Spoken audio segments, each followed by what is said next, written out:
Clemson has the best defensive line in college football in terms of raw NFL talent. You got DeMonte Capehart, Peter Woods at defensive tackle. Vic Burley, the third guy, was a top 100 player, I believe 5-star out of high school. And then you have TJ Parker at defensive end, and you got incoming transfer, one of Dabo Swinney's first transfer additions in Will Helt, who had 5 sacks last year. So if they are the best in an NFL perspective, where they will probably have 2 first-round draft picks on the defensive line, there could be a world where they have 3, all taken in one draft, the 2026 draft. Will that success translate to on-field success? Will it? Because that doesn't always happen. Sometimes the better NFL player is not the better college football player. Sometimes. Because the NFL, in terms of physicality, athleticism, size, stamina, what is expected of you, is totally different. It is a whole nother level than college. Derrick Henry. Before we resume this segment, please take a few seconds of your time to make sure you have liked the video, subscribe to the channel, hit the notification bell for the channel and for any team podcasts and playlists linked in the description, and also comment your thoughts down below in the comment section and join my Discord server via the description. All of those things I just asked you to do are completely free, and they sign you up for things related to my channel, or they don't sign you up for anything. No cost to you, and all the benefit to you because we release daily college football content here on College Football with Sam. If you want to support the channel monetarily, sign up for a YouTube membership, or check any other links in the description for my merchandise store and Patreon page. Thank you very much, and let's get back to the segment. Mac Jones, Josh Jacobs, Devonta Smith, Jalen Hurts, naming a bunch of Alabama players, but like Trevor Lawrence, Travis Etienne, Justin Ross, all of these players, Sammy Watkins, they can all tell you that. They can all tell you that it's different. So the great college player is not always the great NFL player. And the inverse is true too. And that was the case last year. This group could not stop the run to save their life. Great in pass rush. Not fantastic, not number 1, but pretty good.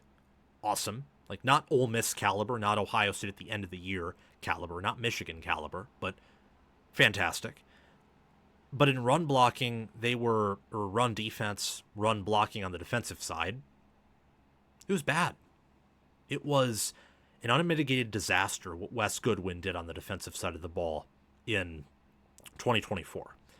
Peter Woods had an 83.7 PFF grade with 3 sacks and 395 snaps. And yet, despite having a player of that caliber, and DeMonte Capehart, and Vic Burley, all of these players on the inside, and Stephalon Green too, who left, went to the NFL, they could not stop the run. And then you had TJ Parker, 88.1 PFF grade with 11 sacks on 640 snaps. Will Helt comes in from Purdue, another defense that struggled last year, though much worse than Clemson's. 5 sacks, 726 snaps, 72.3 PFF grade.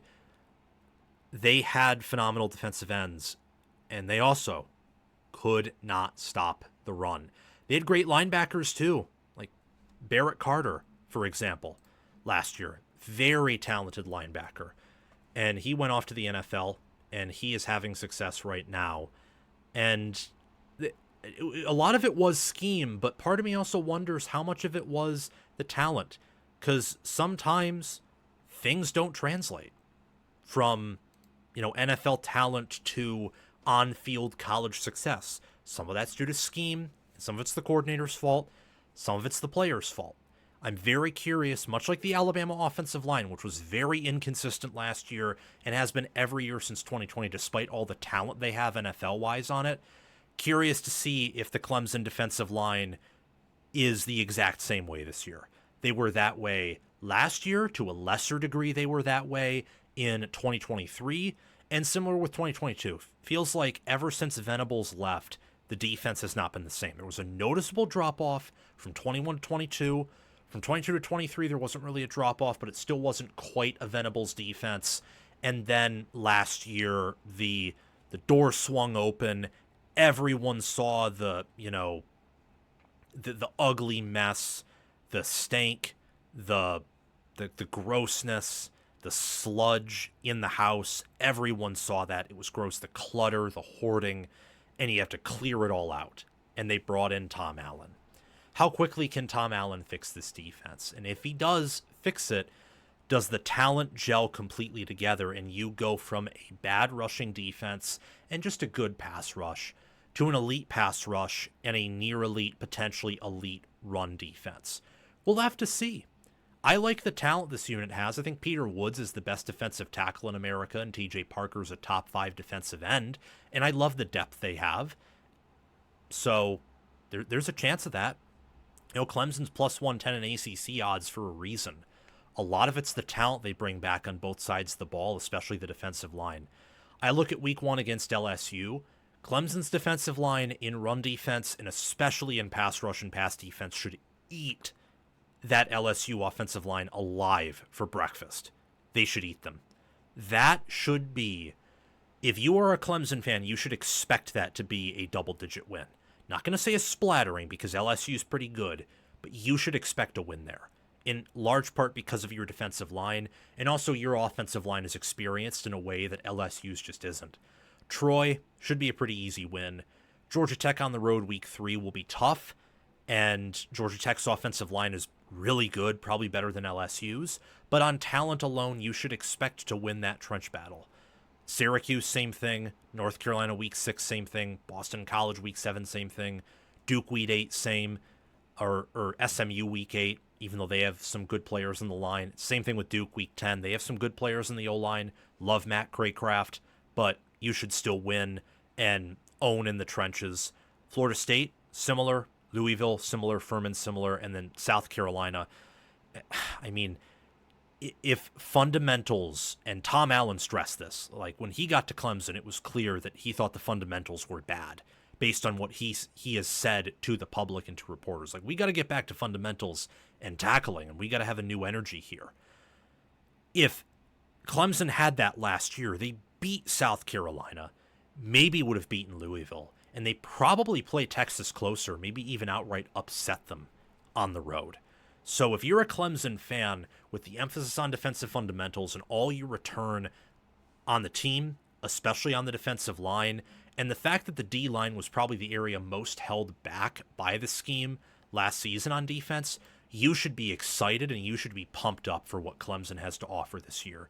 The win total got moved from 9.5 to 10.5, and although typically when win totals move that way and the public is always on one side and sharps are always on one side, just intuitively you kind of want to watch out for that. But I love Clemson. I mean, Clemson, they could lose a game for sure. The odds say they're going to lose a regular season game. Will they lose 2? I don't know. I probably wouldn't pick them to, and I certainly wouldn't pick them to lose 3. So be excited about this team, and the defensive line's a huge reason why you should be. Thank you for watching College Football with Sam.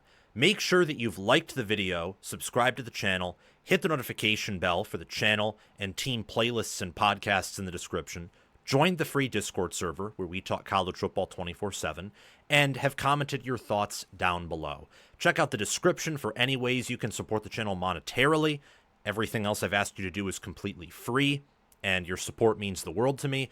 We're trying to become the next big thing on college football YouTube. 6-figure subscribers, maybe 1 million one day. I think we can do that. And also check out any videos or playlists, anything in these columns right here, where there will be videos and playlists. Yeah, you get the point. Have a fantastic day, and I will see you in the next one.